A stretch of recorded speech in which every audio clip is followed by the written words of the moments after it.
want you to think back to a time when you were a kid. Did you ever have so much homework that you didn't do any of it? Did you ever have, as an adult, do you ever have so much work to do on a Saturday that you watch TV all day? Sometimes as human beings, we are paralyzed by large tasks. It's too big, we dread the work, we don't know where to start, so it just stays undone. Now, when I was a kid, that task was cleaning my room. My brother and I shared a room, and we, I didn't keep my room as nice and neat as I keep my office now. So, some of you don't know that joke as well as others.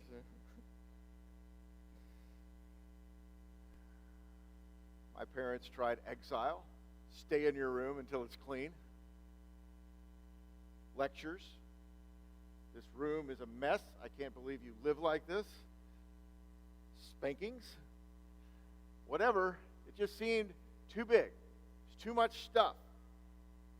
And so we would stay there time after time after time. My older brother would come in and threaten to beat me up because I was supposed to be back in the backyard playing baseball, but I was in there with my little brother not cleaning my room.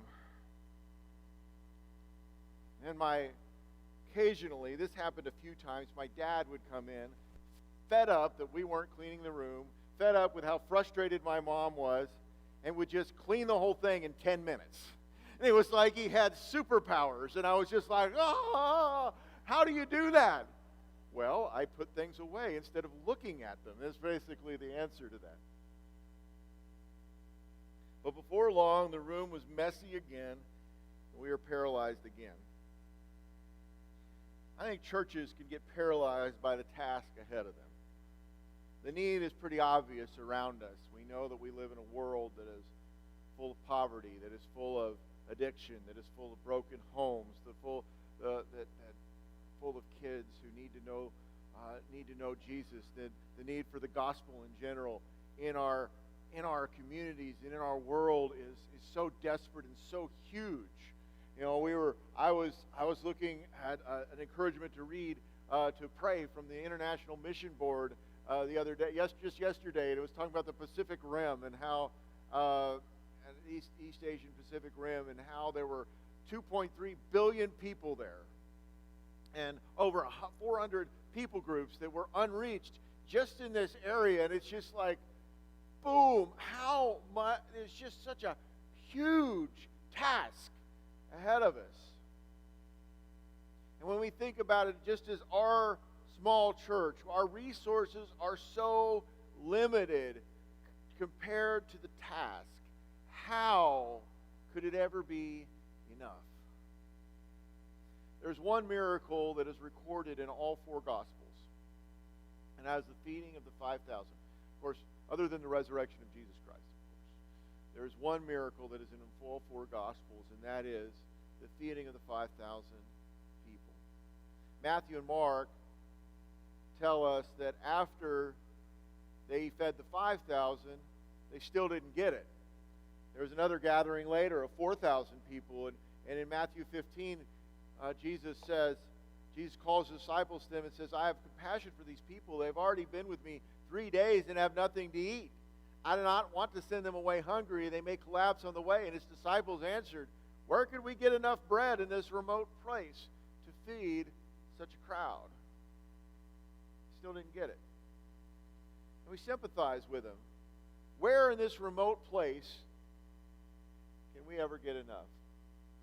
Sometimes place is an excuse for not doing what God has called us to do, or not doing what we think we're called to do. You know, I talk to people several times. You know, we talk about our church in particular. You know, we're not in the part of town that's booming and everything else. Denison's growing, but the main place it's growing is over there, not here where we're at. You know, and so place can be an excuse. When they fed the 5,000, the disciples protested it would cost too much. John tells us Philip said 8 months' wages would not buy enough bread for each to have a bite. So money can be an excuse. We look at, you know, the things that we need to do for our facilities or what it would cost to do the different ministries that we might have and that might be necessary. And we say, we don't have the money for that. So they told Jesus, what you need to do is just let them go fend for themselves. Just send them away and tell them to go and get the food and go get food somewhere else. But Jesus, so we can sometimes say, well, we're too small to do much, so we're just going to let people fend for themselves. But Jesus said they do not need to go away. You give them something to eat. And that's when the question came. How? How are we going to give them something to eat? How could we ever get enough? We don't have enough bread, Jesus. And his first answer to that question is, the question is, how can we get enough? I'm a couple slides behind here. How can we get enough? And Jesus' first answer is, how many do you have? How many do you have? When we look at the story of the feeding of the 5,000 in Mark chapter 6, starting in verse 35, we see this. He says, by this time it was late in the day, so the disciples came to him. This is a remote place, they said. It's already very late. Send the people away so that they can go to the surrounding countryside and villages and buy themselves something to eat. So he says, this is where they're saying, Jesus, go make these people fend for themselves. But he answered, you give them something to eat. And they said to him, that would take 8 months of a man's wages. Are we to go and spend that much on bread and give it to them to eat? And he says, how many loaves do you have? He asked. Go and see. And so he says, how many loaves do you have? Go and see. There's no excuse for doing nothing. Jesus says there's no excuse for doing nothing. He says, you give them something to eat. And they say, we can't do that. We can't do that. And he said, well, how many do you have? There's no excuse for doing nothing. Jesus wasn't accepting their excuses. They had nothing, and he told them to take inventory anyway. Okay, Jesus, 1, 2, 3, 4, 5. That's how many we have. It didn't take long to take inventory, but he told them to take inventory anyway. We don't have much, but we have something. In the face of need, Jesus says doing nothing is not an option. And the next thing we need to do is to recognize heaven's economy. The disciples would have known the story of Elisha and the widow's oil. Elisha was a prophet that lived many hundreds of years before Jesus, and he operated in the northern kingdom of Israel, where most of the people were worshipers of Baal instead of the Lord. And in doing that, there was lots of oppression and these kind of things in the land. And there was this one man who came to this widow who had 2 sons and said, if you don't pay your debt off, you're going to have to sell me your sons to pay off the debt. I'm coming back tomorrow. And she cries out to the prophet Elisha, and Elisha comes and says, what do you have? Well, we have this little bit of oil. And he said, go get as many containers as you can get. Don't stop. Get as many as you can find. And so she sends her boys, and she goes out, and they go and they beg everybody for every empty vessel they can find. And they come back and they take this little flask of oil and they start filling up jugs with it. And the oil does not run out until they run out of every container they can find. And she sells the oil, and the next day the guy comes and says, okay, I'm ready for your boys. And she's, nope, here's the money. And they were saved. Later, when Elisha was surrounded by an enemy army, they wanted to take him in because they believed that he was cursing the people of Israel, and he said, and his assistant was with him and was like afraid that this army was going to come, and he said, nope, there's more people with us than with them. And he says, open his eyes and let him see. And the sky was filled with the armies of God, and he could see that they were well protected. Jesus is doing the same thing. He's trying to lift their eyes to see heaven's economy. As long as you have something to bring to Jesus, you have everything that you need. In the Matthew account, chapter 14, verses 17 and 18, they say, we only have here 5 loaves of bread and 2 fish. And then they answer, and he says, bring them here to me. And that's his second answer. Bring them to me. Bring them to me. One of the things that's hardest to live with as a human being is that we have limits. We have limits of time. We have limits of resources. We have limits of strength. We have limits of health. We have limits of years on the earth. We have limits. We can only be in one place at a time. We are limited, but Jesus is unlimited. Our limited resource, we give our limited resources to the one who isn't limited.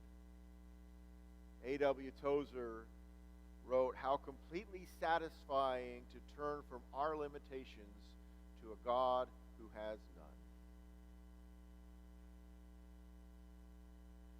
Jesus wanted them to lift their eyes and see that in God's kingdoms, the limits are set by God's limits, not their limits. God has no limits. He is infinite. We're not, but he is. Jesus is enough. We want to know if we have enough to get the job done. We look around and we say, do I have enough? Do I have enough to get the job done? And when we don't, we say, we can't do this. But Jesus himself is enough. Do we have Jesus or not? If we have Jesus, Jesus himself is enough. So whatever we have, Jesus says, bring it to me and it will be enough because I am enough. And that's one of the things that God really spoke to me on those hours in the car when I was driving around the last couple months, in my sabbatical time, is that I was listening to different books and things, and I know that I think about what's possible and what we want to happen, what I hope to happen here, and it's just I keep running into this question: how are we ever going to have enough? How are we going to have enough to do the things that out of people, we can't wear our people out. We have enough money, enough resources, enough influence, enough visibility, enough all of these things. How can we have enough? And you go back to stories of people who rely on Jesus and not look at what is enough on paper. And those are the people who do things that could not have been predicted by what was on paper. They come to Jesus and say, Jesus, these are the desires of our hearts.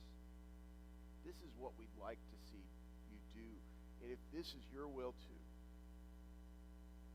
if I am right in discerning your will, I know that you're going to provide. So obviously we need to discern God's will. Jesus said, I'm going to feed these people. You feed these people. So we need to know that that's the will of God. But once we know that that's the will of God, there's going to be enough. We just need to keep praying until he gives it. And wait on him for his direction and his provision. And we can rest in his sufficiency. We release worry about our own insufficiency when we dwell on the sufficiency of Christ. most of us have a testimony. It's kind of like the feeding of the 5,000 and the feeding of the 4,000. One of the things that's just amazing about that is that they ask the same question at the 4,000 as they asked at the 5,000. You might consider it's like maybe it was a leading question, like, "You're going to do it again, Jesus? That was really cool." But I don't know, because it doesn't really read that way. They're like, it's like they forgot. How are we going to get enough bread for these people? You already did it. And most of us have a testimony where God came through. If we've been Christians for very long, we have questions. God came through, and then the next thing we turn around, it's like we forgot. There's this story. It's apocryphal. It's of a church in Texas who was praying for their town. And one of the things that they were doing was that there was this bar in town where all sorts of evil and things were happening, and so they would go and they pray against this. They'd pray for this bar to close down. And the people who owned the bar knew that, and they were upset. And they were kind of had an adversarial relationship. And then one night, lightning strikes the bar and it burns down. And the bar owners sue the church.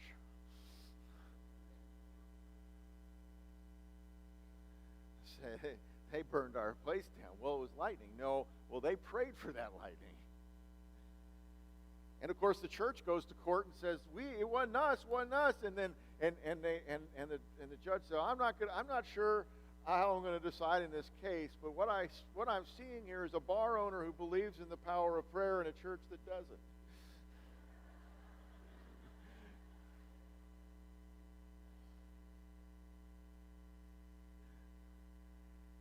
The question is do we really believe that God will answer prayer? That He's going to do something that's really beyond what we can do?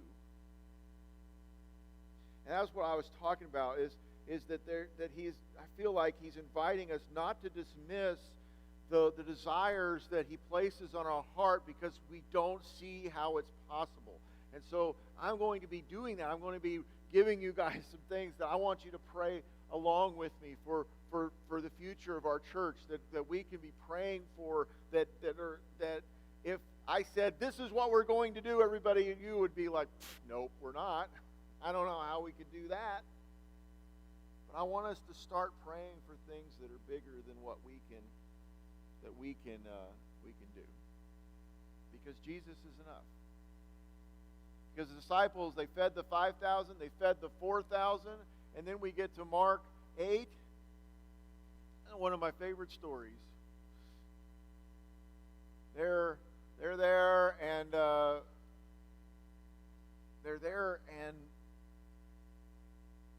this verse 17, where they're talking about, they're in this boat, and Jesus says, "Watch out for the yeast of the Pharisees and that of Herod." And they discussed with one another and said, "It's because we have no bread." And so, aware of their discussion, Jesus asked them, "Why are you talking about having no bread? Do you still not see or understand? Are your hearts hardened? Do you have eyes but fail to see, and ears but fail to hear? And don't you remember when I broke the 5 loaves for the 5,000, how many basketfuls of pieces did you pick up?" 12, they replied. "And when I broke the 7 loaves for the 4,000, how many basketfuls of pieces did you pick up?" They answered, 7. Then he answered, "Do you still not understand?" Jesus is trying to teach them about something completely different, but their minds are on bread. And Jesus is like, "Look, I've got the bread under control. Don't you remember what I did with the bread? Don't you remember?" Jesus has it under control. They would have what they needed. They needed to be on guard for their souls. And they were worrying about bread. And we hear this a lot. We hear this phrase a lot, "Give it to God."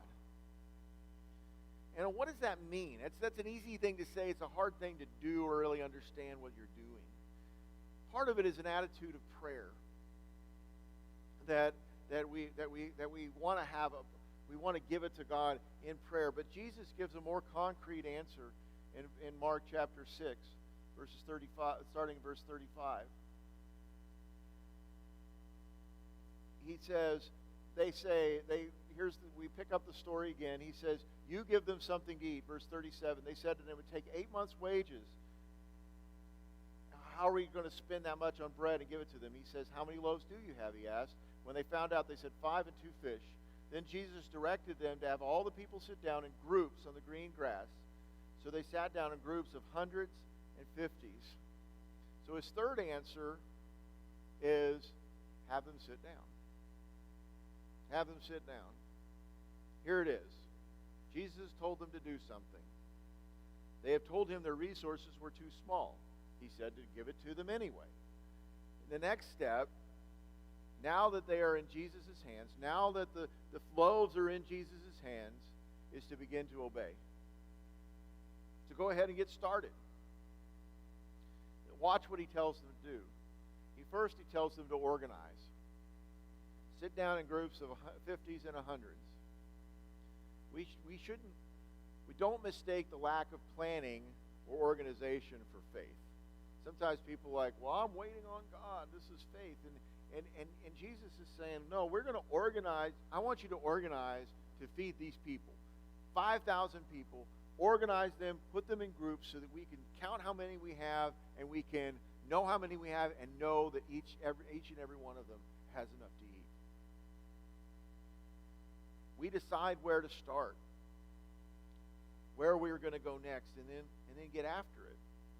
And so we organize, and then we act. Set out to start small. The disciples took the food to the first groups, the folks sitting there. You know? Okay, well, let's distribute the food to this first group, and then they turn around, and Jesus has more.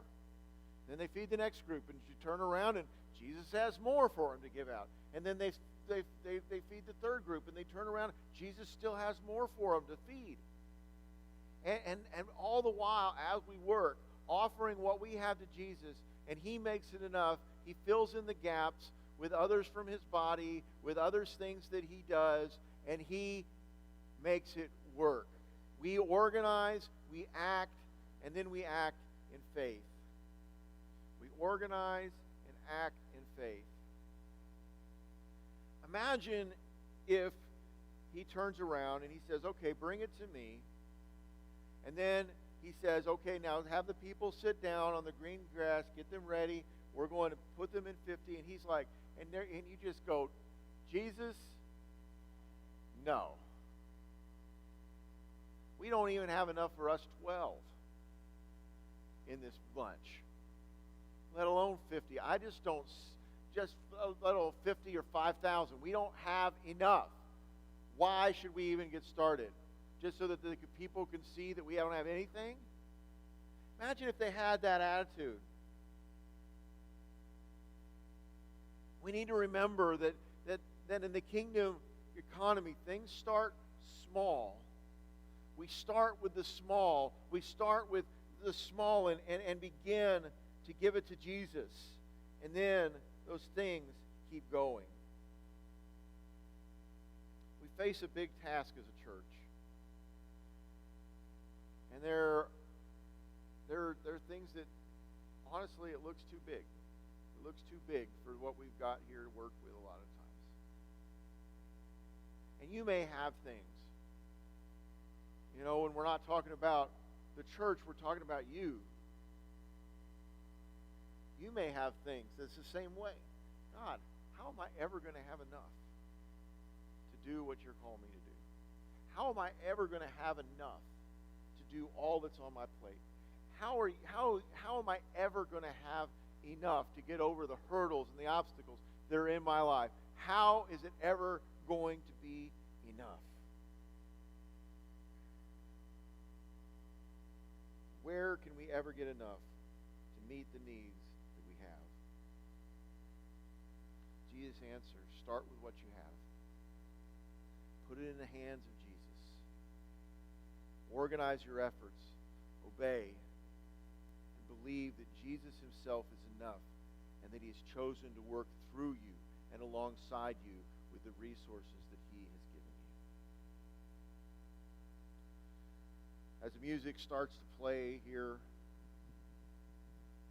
in just a second, I'm going to invite you guys to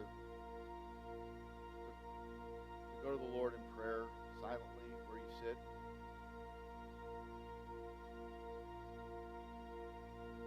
I want you to think about that task that you think is too big.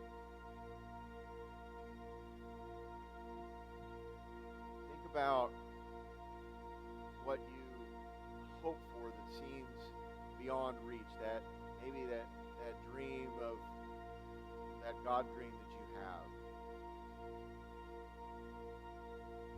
It just seems out of reach right now. Or that obstacle in your life that just seems too big. And as that comes to mind, if there's something particular especially that comes to mind, offer what you do have. Maybe it's just a couple of loaves of bread in the face of 5,000. But you have something. Offer what you have in your heart to Him right now. And just say, whisper it out loud if you need to get it in your heart. You are enough.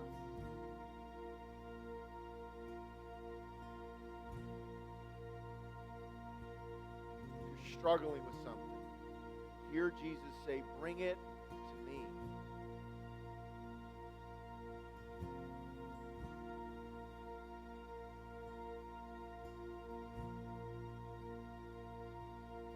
Every one of you has a card in the pew in front of you. There's something that we can pray for you about. I want you to communicate that with us. Use the card. I want to encourage you that if you know somebody around you who would pray for you, I want you to ask during the invitation, ask somebody just to pray for you right now. Say, this is what I'm struggling with. This is what seems too big for me. And I need prayer. Because part of what Jesus uses to make it enough, to be enough, is us. It's one another. Something that seems too big, ask somebody to come alongside you and pray for you, even during this time.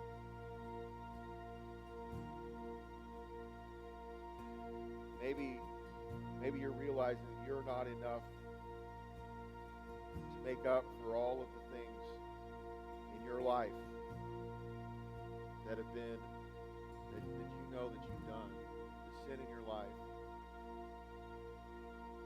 destructive behaviors in your life. You're not enough to overcome those things. You're not enough to overcome your guilt before God that Jesus is. He took care of that on the cross. He defeated death by rising from the grave. And if you place your faith in Him, He is enough to forgive you, to cleanse you, to take you, to live with Him in heaven one day. He is enough, and He is your only hope. So before you bring anything else to Jesus, bring yourself.